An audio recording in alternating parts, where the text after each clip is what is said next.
Apakah Adam berasal dari kera? Dan bagaimana menurut Alkitab? Teori evolusi yang dicetuskan Darwin pada tahun 1859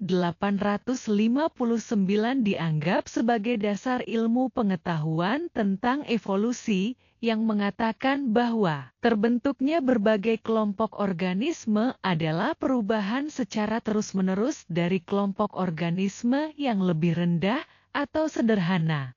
Dan teori yang paling menguncangkan dunia adalah teori bahwa manusia berasal dari kera, yang diperkuat oleh penemuan fosil yang ditemukan di Pulau Jawa tahun 1891.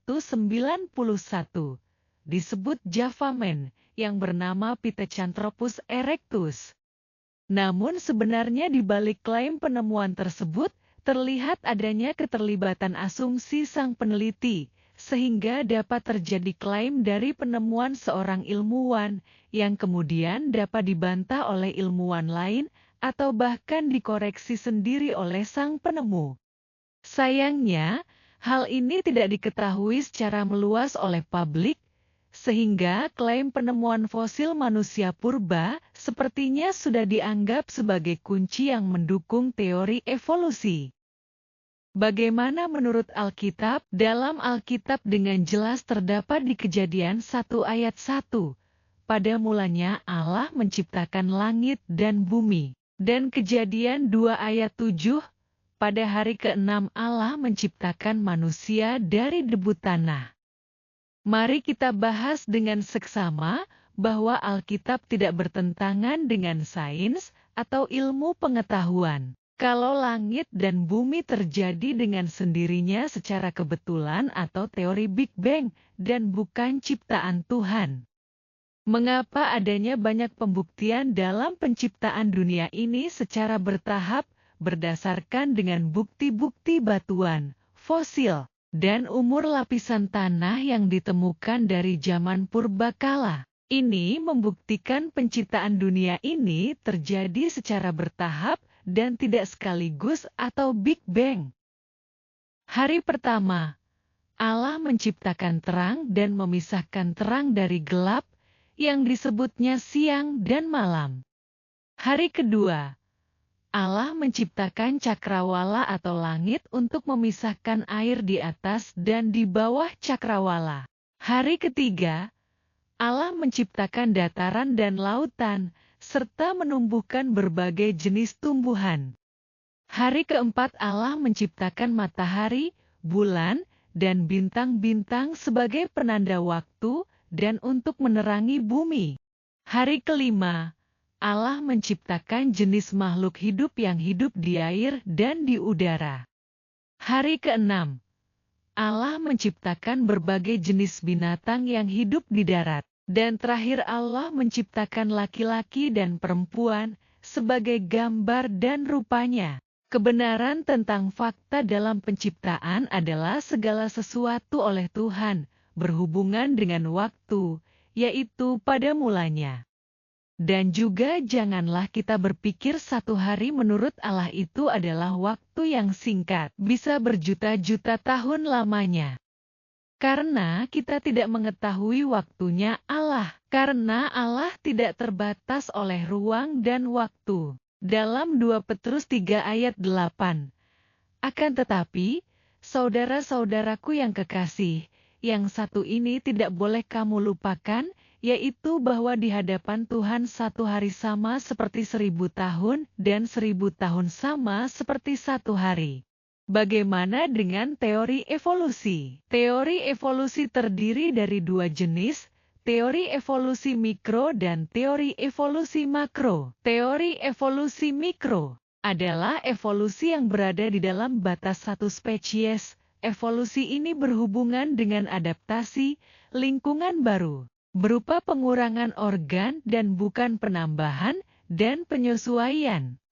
Evolusi ini adalah suatu realita yang dapat kita amati secara langsung pada alam, jadi tidak perlu dipermasalahkan dan tidak bertentangan dengan iman. Salah satu contoh adalah saya memiliki anjing Pomerian.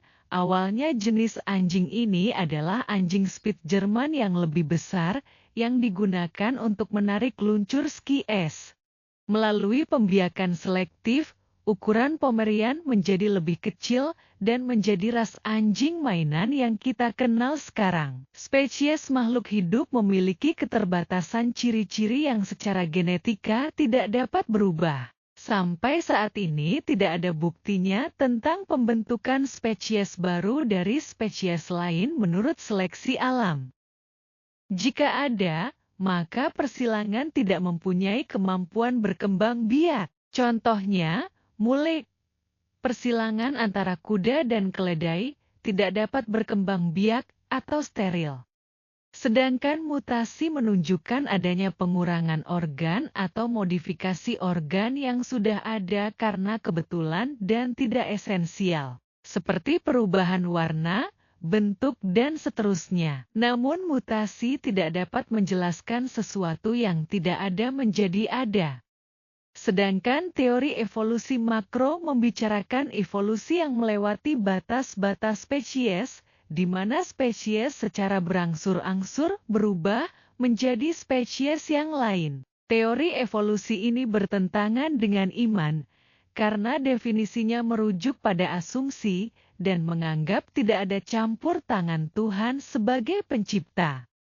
Sebagai contoh teori kera yang dengan seleksi alam mengalami proses peralihan yang terjadi secara drastis menjadi spesies baru, yakni manusia. Jika dikatakan terjadi melalui seleksi alam, maka akan terjadi perubahan gradual dan memakan waktu yang lama, sehingga fosilnya relatif mudah ditemukan. Buktinya penemuan fosil kera dan fosil manusia, yang kedua spesies ini yang konon ketika dihubungkan, memiliki the missing links atau mata rantai yang hilang. Teori Darwin ini ditentang oleh Stephen G. Bowen, yang mengatakan spesies tidak muncul secara bertahap melalui perubahan yang terus-menerus, namun muncul secara tiba-tiba dalam bentuk yang sempurna. Menurut kitab suci dalam Kejadian 2 ayat 7, ketika itulah Tuhan Allah membentuk manusia itu dari debu dan tanah, dan menghembuskan nafas hidup ke dalam hidungnya, demikianlah manusia itu menjadi makhluk yang hidup. Tubuh Adam haruslah merupakan hasil dari campur tangan Tuhan, untuk mengubah materi apapun yang sudah ada, dan menjadikan layak sebagai tubuh yang menerima jiwa manusia. Karena manusia diciptakan Allah menjadi gambaran yang serupa dengan Dia, yang memiliki jiwa rohani, yang berakal, dan memiliki kehendak bebas. Jika kita melihat teori evolusi makro, bahwa Adam berasal dari kera, tidak mungkin dalam satu tubuh terdapat dua macam jiwa. Yang satu adalah jiwa rasional yang memiliki jiwa spiritual adalah manusia, dan yang kedua jiwa irasional adalah kera. Karena terdapat perbedaan yang teramat besar, yang tidak terjembatani antara jiwa kera dan jiwa manusia. Lagi pula tubuh kera bersifat spesifik yang diadaptasikan dengan lingkungan hidup tertentu.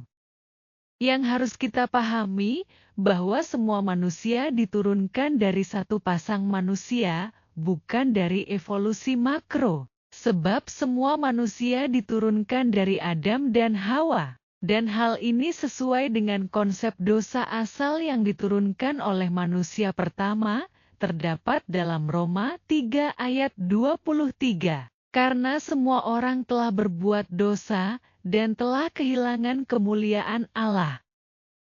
Tapi bagaimana dengan fakta banyak penemuan barang manusia kera seperti perkakas, tombak, alat-alat tumpul untuk memasak, yang merupakan bukti nyata dari keberadaan manusia kera? Alkitab memberi tanda keberadaan manusia kera ada dalam peradabannya di Kejadian 1 ayat 24-27, yaitu makhluk hidup yang bernafas di bumi sebelum Adam diciptakan.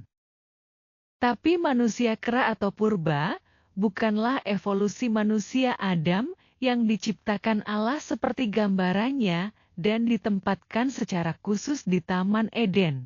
Karena keturunan Adam adalah manusia yang diwariskan dosa asal yang memiliki jiwa spiritual. dan manusia kera punah sepenuhnya pada waktu air bah pada zaman Nuh yang membanjiri bumi. Akan dibahas tersendiri di Lydia Kasih Channel dalam konten berikutnya. Karena jangan mudah percaya atas teori-teori yang berkembang sekarang ini. Secara khusus teori Big Bang, dan juga teori yang menyebutkan bahwa manusia adalah berasal dari kera, atau evolusi makro, harus ditolak. Karena tidak melibatkan hasil dari campur tangan atau ciptaan Tuhan, dan hanya berupa asumsi ilmiah belaka, yang bisa dibantah oleh ilmuwan lain. Sedangkan evolusi mikro di dalam batas spesies, kita dapat menerimanya karena tidak melangkahi batas penyelenggaraan Allah. Jangan lupa like, komen dan subscribe. Tuhan Yesus memberkati.